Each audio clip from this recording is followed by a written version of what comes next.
Primeiramente eu quero pedir ao Senhor que toda palavra falada por mim aqui seja como semente abençoada nos nossos corações.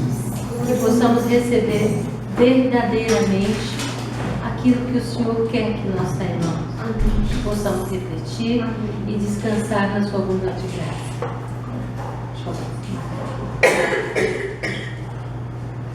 Bom, eu começo falando: Tu és bondoso e perdoador, Senhor, rico em graça para com todos que te invocam. Salmo 86:5. A etimologia da palavra perdão remete-nos à experiência fundamental do termo. Perdão vem do latim perdonum, levado à perfeição, com efeito a partícula latina. Per significa, em algumas palavras, que aquela realidade é levada ao seu grau maior. Assim acontece com doar. Se o nosso gesto de doação, de dom, atinge o grau mais sublime, traduzimos tal realidade acrescentando o mesmo afixo, per. Então, perdoar, per mais dom, portanto, significa doar-se em plenitude. Mas como? A plenitude do dom da vida. Perdoar é restituir a vida a quem nos ofendeu. O perdão é o bálsamo do céu para aqueles que andam machucados, feridos pela mágoa. Hoje, irmãos, é tempo de perdoar. Hoje é tempo de pedir perdão. Hoje é tempo de restaurar relacionamentos dentro da nossa casa, dentro da nossa igreja, dentro dos núcleos aos quais contribuímos e fazemos parte, a fim de que possamos viver de forma plena, maiúscula e abundante, como é prometido na palavra de Deus. Então, repetindo: Tu és bondoso e perdoador. Senhor, Tu és rico em graça para com todos os que te invocam. Ora, pois, como podemos clamar o perdão de Deus e não praticá-lo na nossa vida? Não buscar a essência desse dom e parte do amor? Não existe família perfeita, amados. Não temos pais perfeitos. Não somos perfeitos. Ó, que surpresa. Nós não somos perfeitos.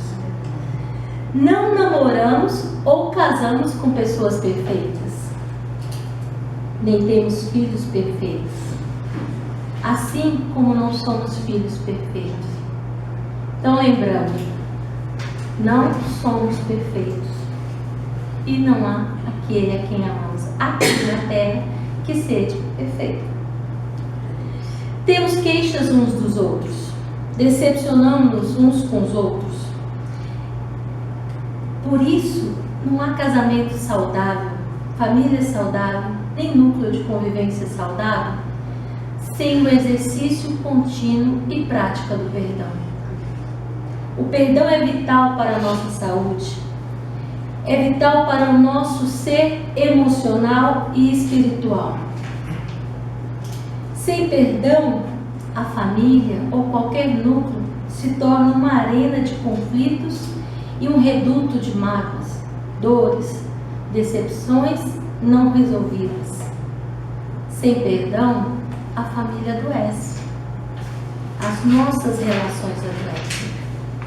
E, lamentavelmente, a nossa relação com Cristo também adoece, porque ela se distancia da verdade que Ele nos ensina a praticar, que é o amor ao próximo, assim como a nós mesmos. Nós amamos ser perdoados. Oh, como é bom quando eu erro, quando a Dori chega em mim e fala: oh, amado, eu entendi, é assim mesmo. Às vezes acontece. Ou eu erro com uma outra pessoa, com meu irmão Eduardo, ou Júnior, ou mesmo os meus filhos, e eu me coloco ali naquela situação constrangedora, é claro. Ninguém em sã consciência erra ou quer prejudicar alguém. Mas quando erra, e recebe o perdão. É um bálsamo para os nossos corações, não é mesmo? Amém. Então, o perdão é a asepsia da alma, a faxina da mente e a alforria do coração. Amém. Olha que maravilhoso como nós podemos nos sentir livres praticando esse gesto. É fácil, irmãos? Não, não é fácil. É simples? Às vezes também não. É doído com grande frequência, mas é necessário para o nosso próprio bem. Que dirá para aquele que é alvo do nosso perdão? Quem não perdoa não tem paz na alma, nem comunhão com Deus. A mágoa é um veneno que intoxica e mata. Guardar mágoa no coração é um gesto autodestrutivo. É autofagia. Quem não perdoa não pode adorar a Deus, nem ser perdoado por Ele. Quem não perdoa adoece física, emocionalmente, espiritualmente, porque não perdoa e não entrega aos verdugos da consciência aquilo que nos flagela e mutila a alma. É por isso que as relações e a família precisam ser um lugar de vida e não de morte. E para que seja um lugar de vida, nós precisamos praticar o amor e o perdão. Perdoai-vos mutuamente, assim diz o Senhor, assim também perdoar-vos-ei. Que o Senhor nos acrescente de seus bens eternos. Que possamos assumir como crentes que teremos um verdadeiro perdão, ainda que seja vicariamente, por meio de filmes, livros ou histórias. Nós já ouvimos a grandeza desse gesto. Irmãos, se você estiver dentro da igreja, se você estiver ouvindo a palavra, ou inclusive pregando a palavra, mas você não praticar o ato do perdão com o seu próximo, com a sua família, com aquele tio ranzinza, com aquela pessoa que vive murmurando, que é negativa, ou que às vezes continuamente, inclusive no seu trabalho, possa ter te constrangido, te ofendido, você não vai estar na abundante graça do Senhor, lamentavelmente. Amados, e perdoar, por tudo que eu consultei, não é esquecer. Esquecimento é a negação, é fazer de conta que não aconteceu, que não nos machucou. Perdoar é lembrar sem dor, porque ali foi praticado um ato de aceitação do humano, onde ao humano há falhas. Esse é o grande e verdadeiro dom do perdão. E perdoar é fazer com que a relação volte ao que era antes da circunstância que a fez ficar ferida. Que nós possamos mesmo refletir sobre isso. Que possamos mesmo ter o entendimento da necessidade do perdão, não só para o próximo, mas para nós mesmos. O jugo da amargura é removido quando perdoamos. Há um senso de justiça sobrenatural. O lugar que antes era ocupado pelo ódio, pela mágoa, dor, tristeza, sentimento de abandono às vezes, porque não perdoamos, porque sentimos que aquele não nos ama a ponto de só fazer o nosso bem. Isso não é por acaso, irmãos. O amor, quando você perdoar, vai entrar nessa situação.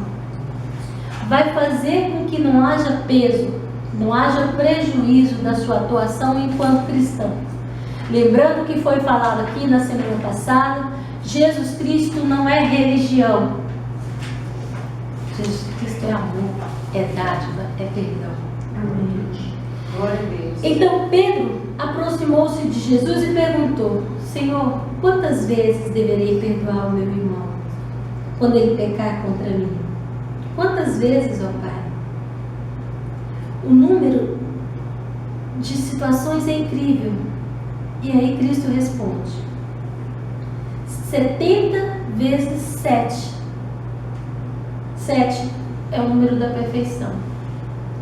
Então eu lendo lá que quando Jesus falou, não até 7, mas até 70 vezes 7, em Mateus 18, 21, 2, eu entendo que o perdão é uma prática contínua para todos os instantes da nossa vida. Lembrando, irmãos, que perdoar não significa ficar submisso a essa pessoa que nos faz mal, ou aceitar que sempre aconteça e nos expor a uma situação negativa. Não. Perdoar é entender que ali é um ser humano sujeito a falhas e sujeito a condições que o levaram a ter aquela atitude. Mas que o sobrenatural de Deus pode agir naquela circunstância e levar você a perdoar e aquele ser humano a ser transformado. Quiçá pelo perdão que você deu. Quantas pessoas nunca receberam de alguém perdão?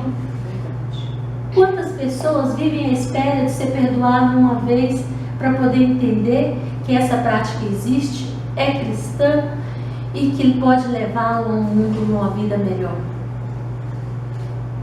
Irmãos, quando estivermos orando, se tivermos alguma coisa contra alguém, perdoemos. Essa 70 vezes 7 será a nossa cifra ideal. Amém. O Pai Celestial vai se encantar com a nossa atitude verdadeiramente cristã. Tomemos cuidado, porque se o nosso irmão pecar, devemos repreendê-lo. Se ele se arrepender, devemos perdoá-lo. Amém. Se pecar contra nós, devemos lembrar que é 70 vezes 7. Perdoar não é esquecer. Perdoar é relembrar-se sem a dor, sem o sofrimento. Glória a Deus. Então eu oro e peço ao Senhor que todos nós sejamos sábios. Irmãos, fechemos os olhos só um minuto, por favor. Amado Deus, nós te agradecemos porque Tu és o perdoador das nossas vidas, Pai. Somos seres humanos, falhos, cheios de atitudes, Senhor, que às vezes podem ser contrárias ao Teu ensinamento. Mas somos crentes, Senhor, que Tu podes nos transformar. E queremos mesmo sair daqui renovados, Senhor, alimentados com a Tua palavra, cheios do dom do perdão, para que possamos perdoar qualquer pessoa, Senhor, não só aquelas a quem amamos, a quem queremos muito bem, porque esse perdão ele é mais fácil, ainda que dorido, mas ele é mais fácil porque ele já está vinculado a um sentimento bom, o amor. Mas que sejamos, sobretudo, ó Deus, abençoados para perdoar aquele que é indiferente a nós ou que tem uma atitude contrária ao que nós desejamos como pais em nossas vidas. Abençoa-nos, Pai, derrama sobre nós a Tua unção e graça. Amém. E faz com que sejamos mesmos edificadores, construtores de uma nova vida, onde o perdão, a vida em igualdade, a vida plena, sem preconceito, qualquer, seja mesmo uma prática diária. Honra-nos, Pai. E eu te agradeço por ter me ouvido e me trazido até aqui. Em nome de Jesus.